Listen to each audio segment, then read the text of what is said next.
Today I'm going to talk about mindfulness. And before I start off with my presentation, I just want to ask a couple of questions. And you don't have to answer these questions.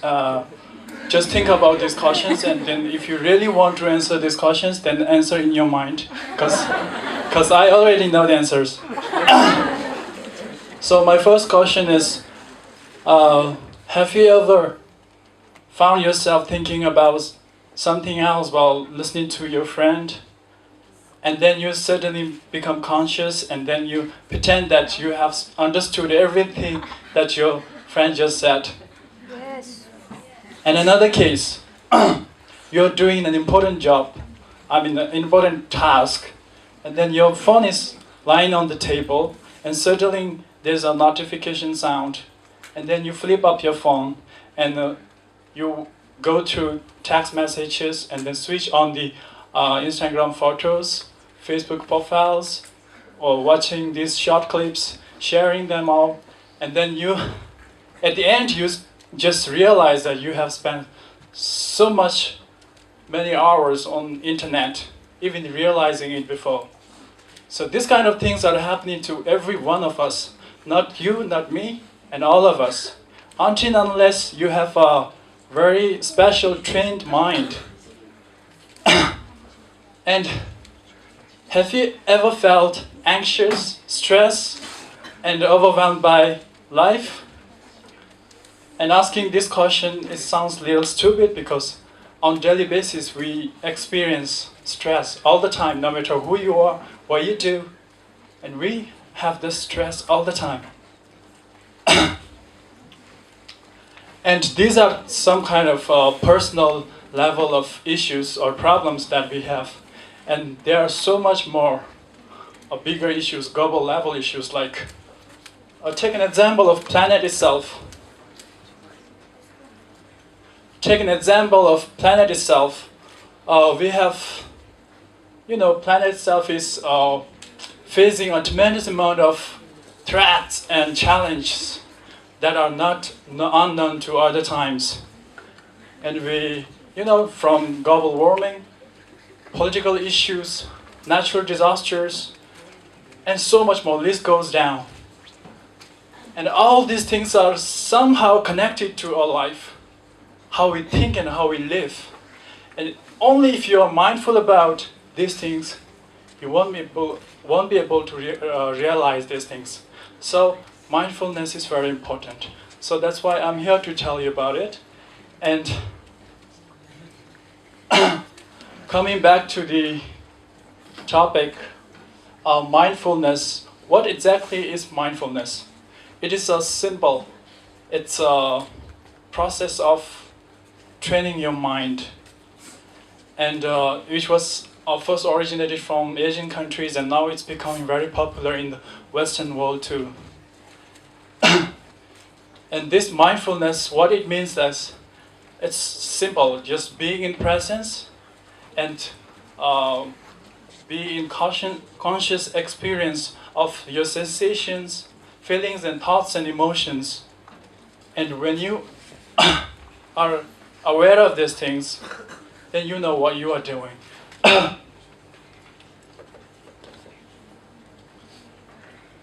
Next.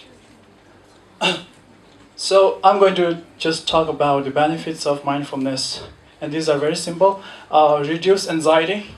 Of course, when you realize that the present moment is very important, then you won't be living your life thinking about past or future, or you won't be anxious. So that's why naturally you reduce your anxiety. And then these are simple. I don't think I take time to explain these things. Come to the improved memory and concentration. Research shows that those who meditate, those who practice mindfulness has, there's an additional layer on their cerebral cortex, which supports somehow in hippocampus, which is responsible for memory. And so that's why you improve your memory and concentration. And if you improve your concentration and memory, then naturally you have better performance. and next. So I want to conclude. First of all, we have this choice all the time. Either we have past, present, and future. And many people, they live either in the past or future, and they never live the present. And I tell you, the present is very important. Our entire life is made up of small, small, small present moments. Suppose you have 10 of these present moments right now, and if you live in past or future, you miss out these things. And you miss these precious present moments. And His Holiness the Dalai Lama also said, it's funny that people, they sacrifice their health and to make money. And then they spend entire money on recuperating the health. And then they always live worrying about in the past or whatever it is. And then never think about that you will die one day. And then when you realize that it's about time, then what happens is you realize that you have never lived your life. Don't you die to live this kind of life? I don't think so, right? So next, the impact of how we live on the outside world. As I have mentioned, a lot of troubles that we are facing right now. And this somehow connected with how we live and how we think about. So there's a natural connection that we are not aware of. Psychologist Daniel Goleman, he said that there's a hole in our attention, a missing piece. And that's why we are not aware of these things. We are not conscious about the problems that we are facing now. And right now, grasslands are turning into deserts in minute by minute. And we are not conscious about these things. We are busy in our own world. So this, I think, this hole in our attention can be filled with mindfulness. And mindfulness and meditation is hard to practice. It's easy said than done, as we say.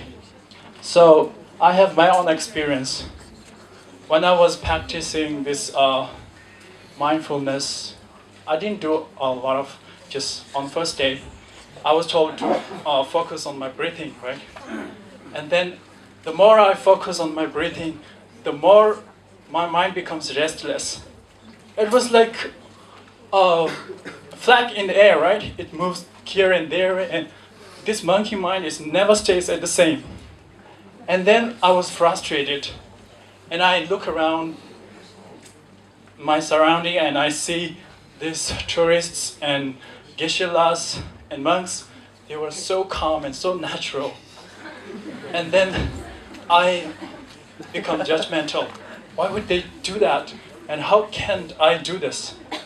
And I think that they might pretending to be in the meditative. So this kind of negative thoughts are coming into my mind.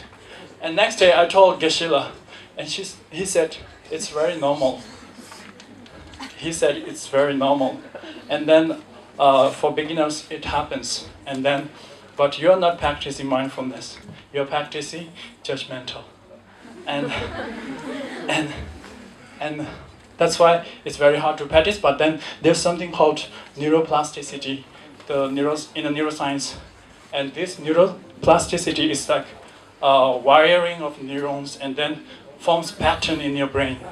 And this pattern of brain forms once again and again, and then it becomes kind of habit. And the more you do it, easier it becomes. So this neuroplasticity really helps to build up habitual mind. And then, what was the last one? Okay, can you please?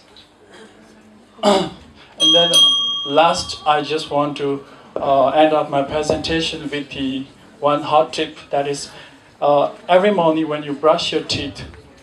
Actually, we are living in a very busy world, right? We tend to forget everything that we are supposed to do. And so, but every morning when we wake up, we brush our teeth. So when you're brushing your teeth, focus on brushing your teeth. Count it mentally. And then in this way, I think you can improve your memory or whatever it is, and we will create a better world. Thank you.